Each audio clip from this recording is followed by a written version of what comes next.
Howdy, friend. Sam Houston here, hoping you're living in high cotton. And if you're lucky enough to be in Texas, I know you're most of the way there. Now enjoy your daily dose of Texas history and Texas pride. Howdy, friend. Welcome back to the Feed Bandit podcast and your Texas History Roundup for February 26th. In 1836, on this day or possibly the next, the delegates meeting at Washington on the Brazos received the famous letter of appeal from Colonel William B. Travis, written at the Alamo on February 24th. Quote, "To the people of Texas and all Americans in the world, come to our aid with all dispatch." In 1871, Lipans and Comanches captured Clint and Jeff Smith, ages 11 and 9 respectively, while they were herding sheep northwest of San Antonio.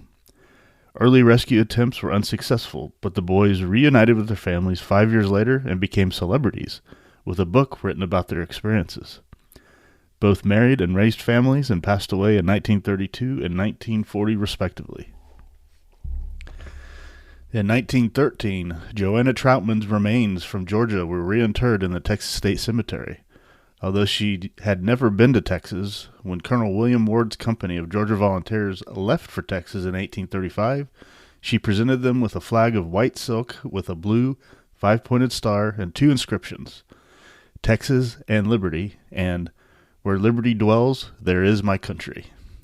This flag, which was unfurled at Velasco on January 8, 1836, is considered the first flag of the Republic of Texas. Troutman was born in Georgia in 1818 and passed away in Georgia in 1879.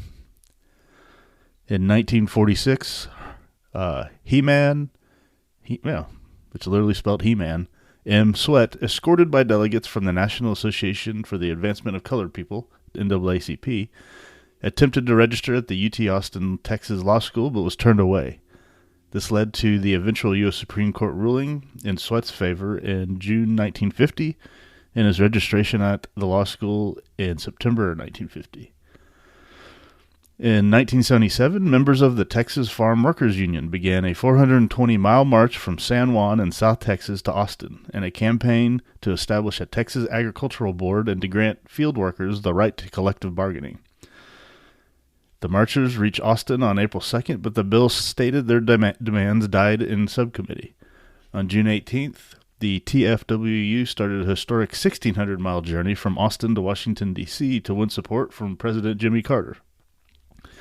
The march ended on September 5th at the Lincoln Memorial, but Carter did not meet with them, possibly because of opposition from United Farm Workers President Cesar Chavez, and communist.